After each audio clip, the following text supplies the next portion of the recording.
sa aming pinakamamahal at tagamasid Pampuro, Dr. Romeo G. Bayanay, sa aming Pangulong Guro, Ginang Marilot T. Florida, sa aming panauhing pandangal, walang iba kundi si Ginoong Mark Joseph A. Saro, sa aming kagalang-galang na punong barangay, Ginoong Amado C. De Torres, sa mga konsehalang barangay, mga mahal naming guro, mga magulang, at sa lahat ng magsisipagtapos, mga mag-aaral, at sa lahat ng naririto ngayong umaga, magandang araw po sa inyong lahat. Ang paksa po sa araw na ito ay saktong buhay sa dekalidad na edukasyon na pinanday. Ang edukasyon ang uhubog sa ating pagkatao. Ito ay nagsisilbing pundasyon upang mahubog at lalo pang malinang ang angking talino at kakayahan ng bawat mag-aaral.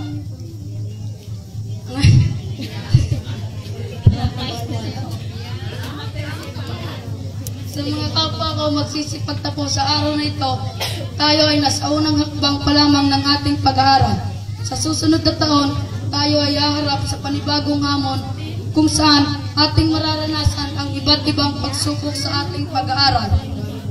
Sa mga kapwa ko magsisipagtapos, sikapin natin makibahagi sa pagbabagong matagal na natin inaasam ang makaahon ng ating bansa sa kahirapan.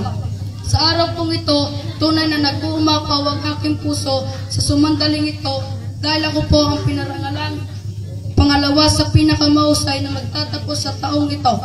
Napakalaking karangalan po ang ipinagkaloob sa akin ng paaralang ito, kaya't hayaan niyo pong samantalahin ko ang oras na ito upang pasalamatan ang lahat na naging bahagi ng aking tagumpay.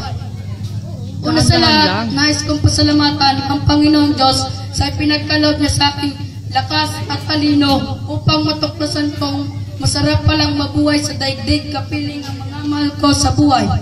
Gayon din ang kalikasang naging bahagi ng aking karanasan sa pag-aaral. Nagpapasalamat po ako sa aking mga magulang na silang unang nagturo sa kahalagahan ng edukasyon.